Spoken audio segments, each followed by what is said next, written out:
In my last video, I showed the construction, the design, and the assembly of this small bedside table. This is a Greene Greene design, and it was in the Blacker house. And of course it has lots of ebony trim and ebony plugs. In this video, I'd like to show how I made the plugs, the ebony plugs, in SketchUp.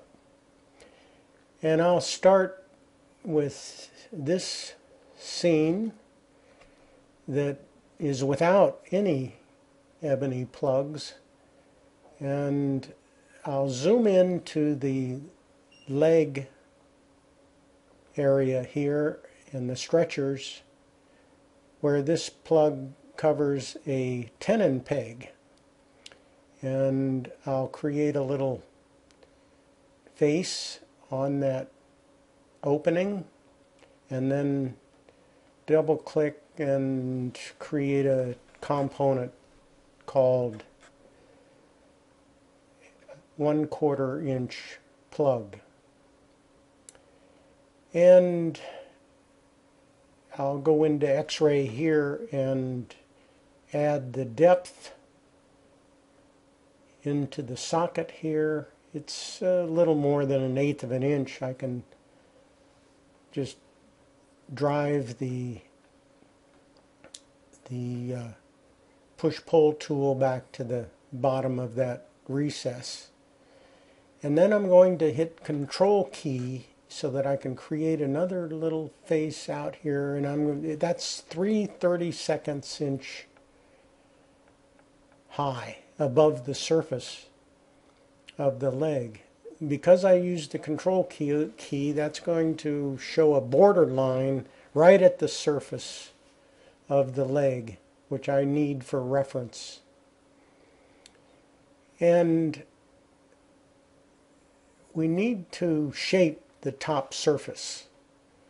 And to do that, I know I'm going to have to scale this up. It's too small to do a follow me, create a shape. So I'm going to use the scale tool and drive this up 100 times right in situ. I don't need to pull it out of the socket. I can work it this way with this big cancer on the table. And now I want to shape the top surface. So we'll edit the component,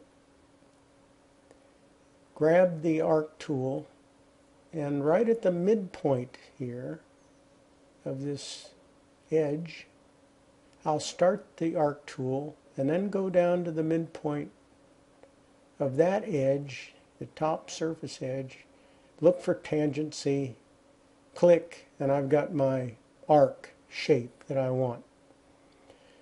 And I need a path for follow me, so I'll double click on the top surface and then knock out the face, pick follow me, and click.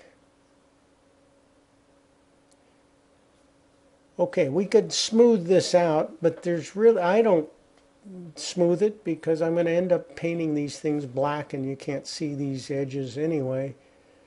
So I wouldn't even bother smoothing.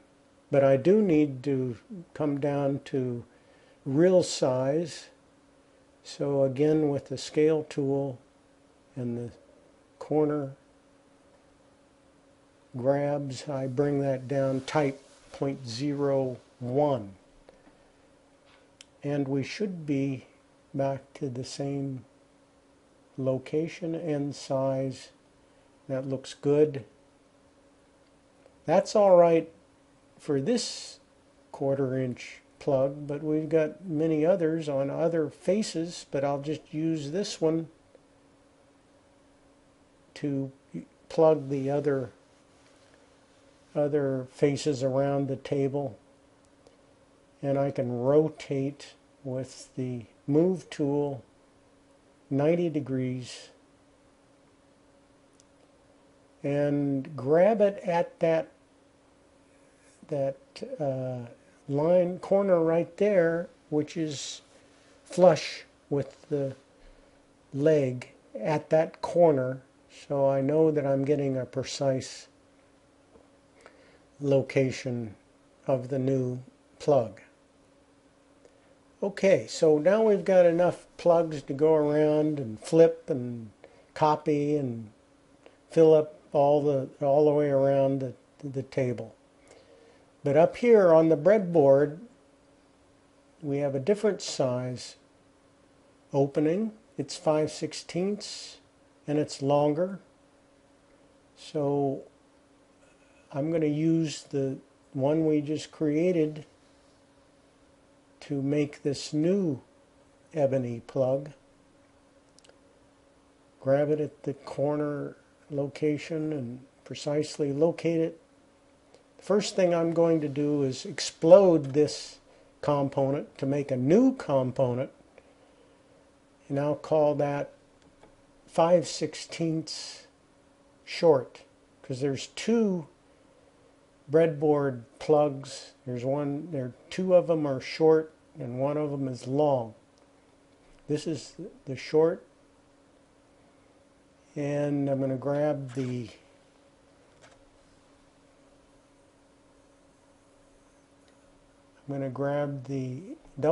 triple click to get this new component resized with the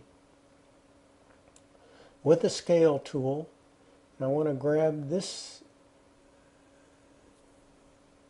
piece down here on the blue axis and go down to the bottom edge of the opening, and I've got a precise 5/16 size.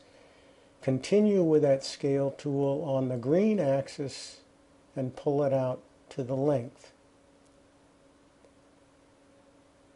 Okay, so we've got that plugged, but we've got a longer plug over here. I'm going to grab it right at that corner on the flush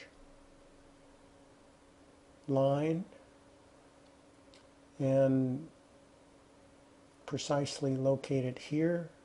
And again, well, I better make this a new component first. And this will be 5/16 ebony or plug long.